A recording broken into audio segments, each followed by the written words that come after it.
Soy la lectora de relatos y hoy os leo Protesto, de Leopoldo Alas Clarín.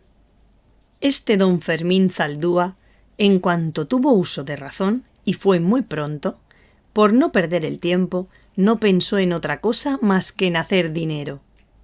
Como para los negocios no sirven los muchachos, porque la ley no lo consiente, don Fermín sobornó al tiempo y se las compuso de modo que pasó atropelladamente por la infancia, por la adolescencia y por la primera juventud, para ser cuanto antes un hombre en pleno uso de sus derechos civiles, y en cuanto se vio mayor de edad, se puso a pensar si tendría él algo que reclamar por el beneficio de la restitución in integrum.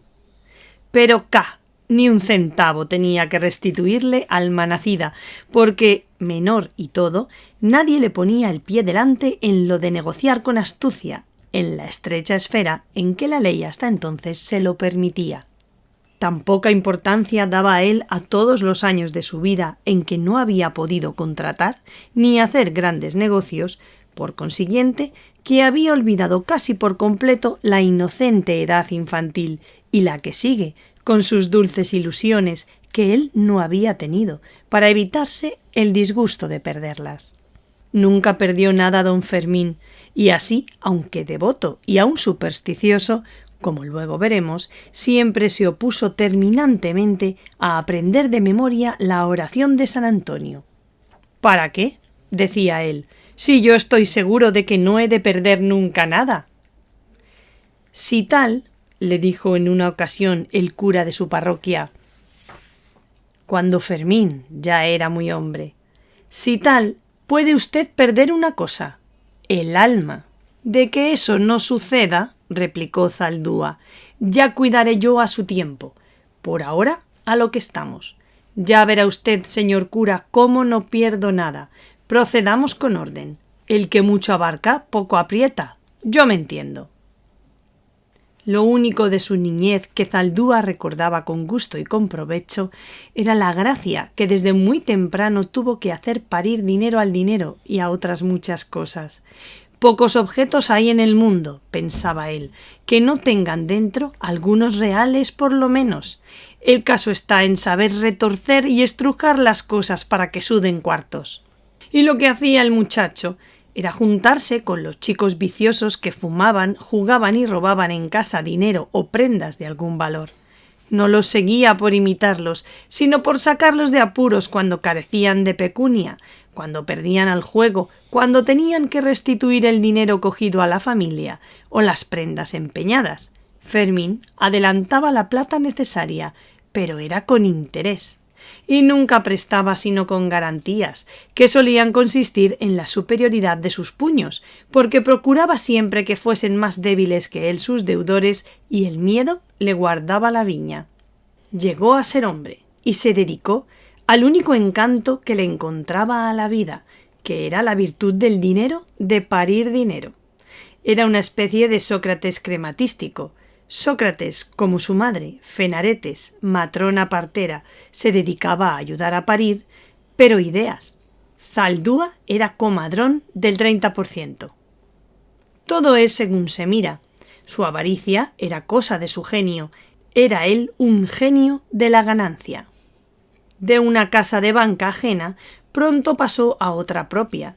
Llegó en pocos años a ser el banquero más atrevido, sin dejar de ser prudente, más lince, más afortunado de la plaza, que era importante, y no tardó su crédito en ser cosa muy superior a la esfera de los negocios locales, y aún provinciales, y aún nacionales. Emprendió grandes negocios en el extranjero, fue su fama universal, y a todo esto él, que tenía el ojo en todas las plazas y en todos los grandes negocios del mundo, no se movía de su pueblo, donde iba haciendo los necesarios gastos de ostentación, como quien pone mercancías en un escaparate. Hizo un palacio, gran palacio, rodeado de jardines. Trajo lujosos trenes de París y Londres cuando lo creyó oportuno, y lo creyó oportuno cuando cumplió 50 años, y pensó que era ya hora de ir preparando lo que él llamaba para sus adentros el otro negocio. Aunque el cura aquel de su parroquia ya había muerto, otros quedaban, pues curas nunca faltan, y don Fermín Zaldúa, siempre que veía unos manteos, se acordaba de lo que le había dicho el párroco y de lo que él le había replicado. Ese era el otro negocio. Jamás había perdido ninguno, y las canas le decían que estaba en el orden empezar a preparar el terreno para que, por no perder, ni siquiera el alma se le perdiese. No se tenía por más ni menos pecador que otros 100 banqueros y prestamistas. Engañar había engañado al lucero del alba, como que sin engaño, según Zaldúa, no habría comercio, no habría cambio. Para que el mundo marche, en todo contrato ha de salir perdiendo uno para que haya quien gane. Si en los negocios se hicieran tablas como en el juego de damas, se acababa el mundo. Pero en fin, no se trataba de hacerse el inocente. Así como jamás se había forjado ilusiones en sus cálculos para negociar, tampoco ahora quería forjárselas en el otro negocio. A Dios, se decía, no he de engañarle, y el caso no es buscar disculpas, sino remedios. Yo no puedo restituir a todos los que pueden haber dejado un poco de lana en mis zarzales, la de letras que yo habré descontado, la de préstamos hechos. No puede ser. No puedo ir buscando uno por uno a todos los perjudicados. En gastos de correos y en indagatorias se me iría más de lo que les debo. Por fortuna, hay un Dios en los cielos que es acreedor de todos. Todos le deben todo lo que son, todo lo que tienen, y pagando a Dios lo que debo a sus deudores, unifica mi deuda. Y para mayor comodidad me valgo del banquero de Dios en la tierra, que es la Iglesia. Magnífico. Valor recibido y andando. Negocio hecho.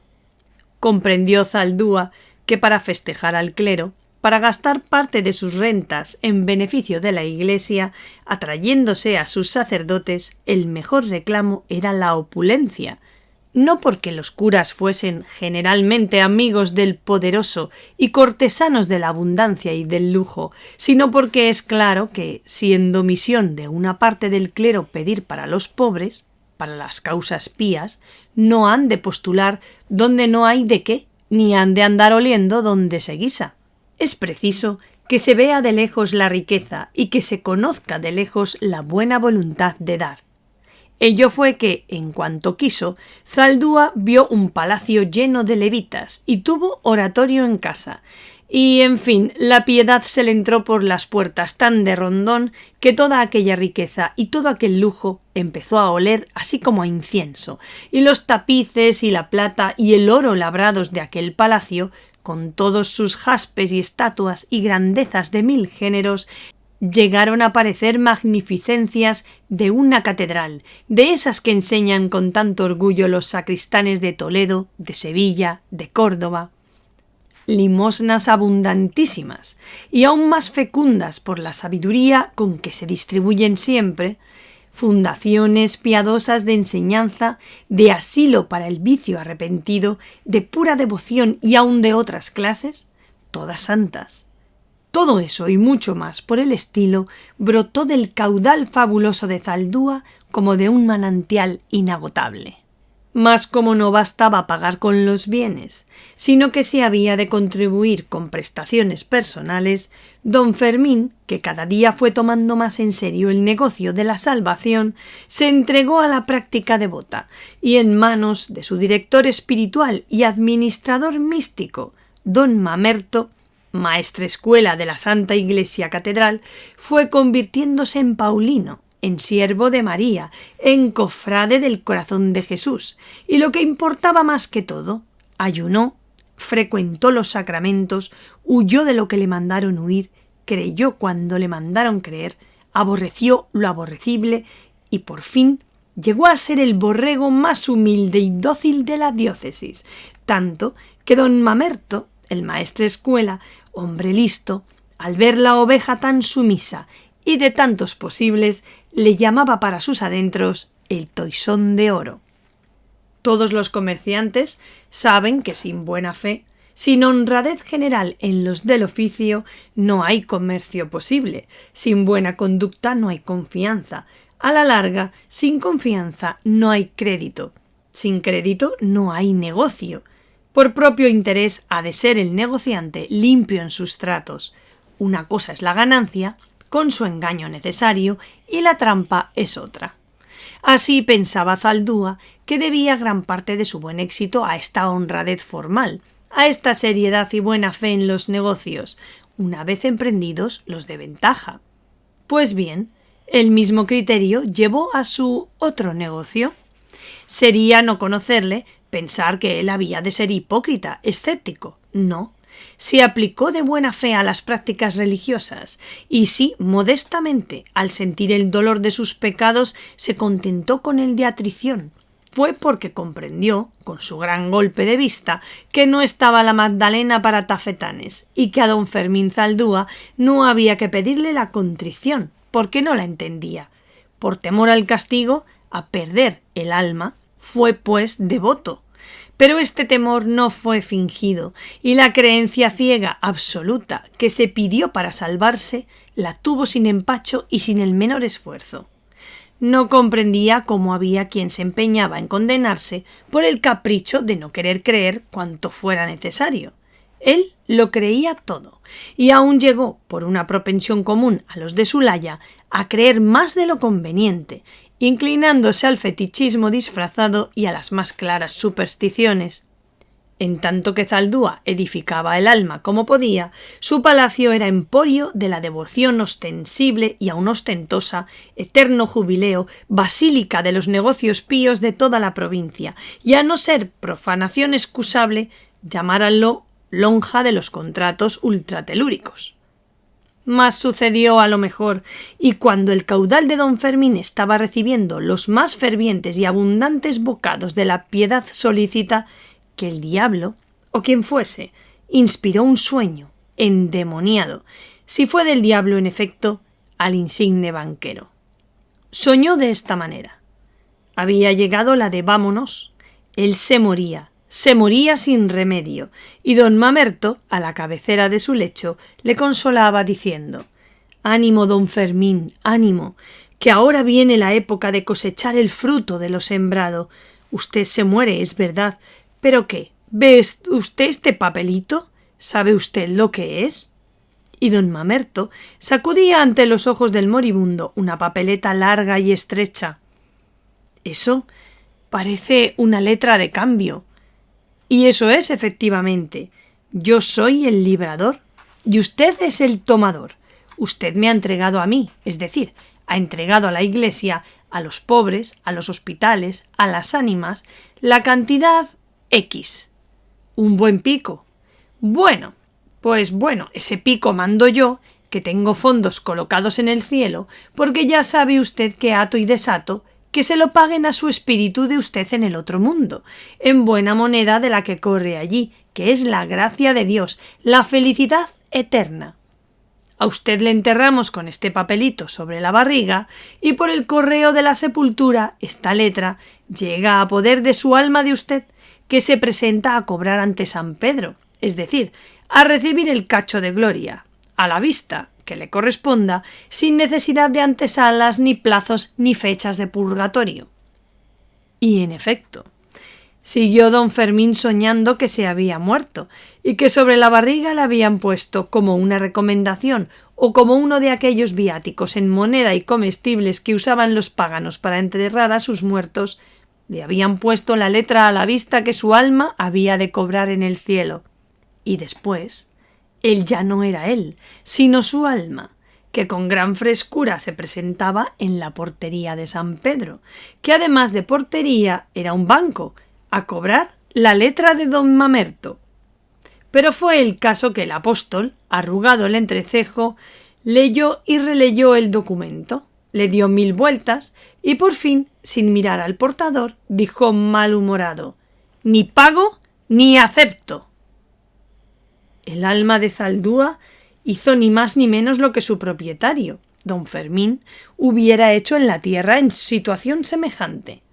No gastó el tiempo en palabras vanas, sino que inmediatamente se fue a buscar un notario, y antes de la puesta del sol del día siguiente se extendió el correspondiente protesto, con todos los requisitos de la sección 8ª, del título 10º del libro 2 del Código de Comercio vigente, y don Fermín, su alma, dejó copia de tal protesto en papel común al príncipe de los apóstoles. Y el cuerpo miserable del avaro, del capitalista devoto, ya encentado por los gusanos, se encontró en su sepultura con un papel sobre la barriga, pero un papel de más bulto y de otra forma que la letra de cambio que él había mandado al cielo. Era el protesto. Todo lo que había sacado en limpio de sus afanes por el otro negocio. Ni siquiera le quedaba el consuelo de presentarse en juicio a exigir del librador, del pícaro don Mamerto, los gastos del protesto, ni las demás responsabilidades, porque la sepultura estaba cerrada a cal y canto y además los pies los tenía ya hechos polvo. Cuando despertó don Fermín, vio a la cabecera de su cama al maestrescuela, que le sonreía complaciente y aguardaba su despertar para recordarle la promesa de pagar toda la obra de fábrica de una nueva y costosísima institución piadosa. «Dígame usted, amigo don Mamerto», preguntó Zaldúa, cabizbajo y cejijunto como el San Pedro que no había aceptado la letra. ¿Debe creerse en aquellos sueños que parecen providenciales, que están compuestos con imágenes que pertenecen a las cosas de nuestra sacrosanta religión y nos dan una gran lección moral y sano aviso para la conducta futura? —¿Y cómo sí debe creerse? —se apresuró a contestar el canónigo, que en un instante hizo su composición de lugar, pero trocando los frenos y equivocándose de medio a medio, a pesar de que era tan listo. Hasta el pagano Homero, el gran poeta, ha dicho que los sueños vienen de Júpiter. Para el cristiano vienen del único Dios verdadero. En la Biblia tiene usted ejemplos respetables del gran valor de los sueños. Ve usted primero a José interpretando los sueños del faraón y más adelante a Daniel explicándole a Nabucodonosor. Pues este Nabucodonosor que tiene usted delante, mi señor don Mamerto, no necesita que nadie le explique lo que ha soñado, que harto lo entiende. Y como yo me entiendo, a usted solo le importa saber que en adelante pueden usted y todo el cabildo y cuantos hombres se visten por la cabeza contar con mi amistad, pero no con mi bolsa. Hoy no se fía aquí, mañana tampoco. Pidió don Mamerto explicaciones y a fuerza de mucho rogar logró que don Fermín le contase el sueño del protesto. Quiso el maestrescuela tomarlo a risa, pero al ver la seriedad del otro, que ponía toda la fuerza de su fe supersticiosa en atenerse a la lección del protesto, quemó el canónigo el último cartucho diciendo: «El sueño de usted es falso, es satánico, y lo pruebo probando que es inverosímil. Primeramente, niego que haya podido hacerse en el cielo un protesto, porque es evidente que en el cielo no hay escribanos. Además, en el cielo no puede cumplirse con el requisito de extender el protesto antes de la puesta del sol del día siguiente, porque en el cielo no hay noche ni día, ni el sol se pone, porque todo es sol y luz y gloria en aquellas regiones». Y como don Fermín insistiera en su superchería, moviendo a un lado y a otro la cabeza, don Mamerto, irritado y echándolo a rodar todo, exclamó: «Y por último, niego el portador. No es posible que su alma de usted se presentara a cobrar la letra, porque los usureros no tienen alma». «Tal creo», dijo don Fermín, sonriendo muy contento y algo socarrón. «Y como no la tenemos, mal podemos perderla. Por eso, si viviera el cura aquel de mi parroquia, le demostraría que yo no puedo perder nada. Ni siquiera he perdido el dinero que he empleado en cosas devotas, porque la fama de santo ayuda al crédito. Pero como ya he gastado bastante en anuncios, ni pago esa obra de fábrica, ni aprendo la oración de San Antonio».